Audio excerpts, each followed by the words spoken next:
Drama serial जब की next आने वाले एपिसोड में आप देखेंगे कि इधर कहती है रिमला कि तुम्हारी बहन ऐसे कैसे कर सकती है। आयला जानती थी कि मैं उनसे मोहब्बत करती हूँ, जिस पर कहेगी आयला की बहन रिमला से कि तुम्हारा दिमाग तो नहीं ख़राब हो गया, अब वो मेरी बहन का शौहर है और मैं इस बारे में कोई बात नहीं सुनूंगी। पहले उसने अपनी ज़िंदगी में बहुत ज़्यादा दुख देख लिए हैं इतनी सी उम्र में, इसीलिए अब तुम उनको छोड़ो और एहतशाम भाई पर ज़्यादा ध्यान दो क्योंकि तुम उनकी बीवी हो, उनके निकाह में भी हो। जिस पर रिमला कहेगी मैं ऐसे निकाह को नहीं मानती, ये ज़बरदस्ती का निकाह है। उधर आप देखेंगे कि जब आयला कहती है ऑन से कि तुम तो मोहते ही मौका परस्त, मैं जानती हूँ तुम्हारी असलियत, तुमने ही ये सारी प्लानिंग तो नहीं कर रखी थी। जिस पर कहेगा ऑन तुमने मुझे ऐसा कैसे समझ लिया, इतने बड़े इल्ज़ाम तुम कैसे लगा सकती हो।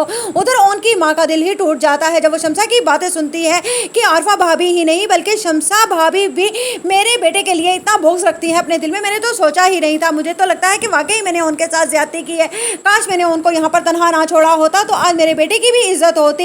इधर भी जान कहती है तुम सब्र से काम लो ऑन बेटा, आयला बहुत जल्द तुम्हें कबूल कर लेगी, अभी वो ऐसी कंडीशन में नहीं है कि वो तुम्हें वो दर्जा दे सके। जिस पर ऑन कहेगा बीजान जो कुछ भी हुआ यकीन जानिए इसमें मेरी ज़्यादा मर्जी शामिल नहीं थी, मैं तो मामू जान की इज्जत बचाना चाहता था। जिस पर शमसा सुनने के बाद कहेगी कौन सी इज्जत, किस इज्जत की बात कर रहे हो तुम, ऐसी इज्जत नहीं गवाई जा रही थी तुम्हारे मामू की, तुमने और तुम्हारी माँ ने मौके से फ़ायदा उठाया है। जिस पर कहेगा शमसा से कि तुम्हें मालूम है आयला कि नॉन फैक्ट्री का मालिक है और हमारी बेटी को किस चीज़ की कमी रहेगी, आयला अपने घर में बहुत खुश रहेगी और हमारी नज़रों के सामने भी, और ना ही उसे कोई ताने देने वाला होगा क्योंकि राहत ऐसी हरगिज़ नहीं है कि वो हमारी बेटी को उसके माजी की गई गलती का ताना दे सके। जिस पर शमसा तो अपनी बात पर खामोश होकर बैठ जाएगी, लेकिन आयला ज़रा खामोश नहीं होगी। लेकिन बीजान कहेंगी कि तुम्हें इसे दिल से कबूल करना ही होगा, अब ये तुम्हारा शौहर है। तुम जानती हो कि पहले तुम्हारी ज़िंदगी का फैसला गलत किया गया था, लेकिन इस बार मुझे लगता है कि बिल्कुल ठीक फैसला हुआ है और ये कुदरत का फैसला है, इसे मान लो।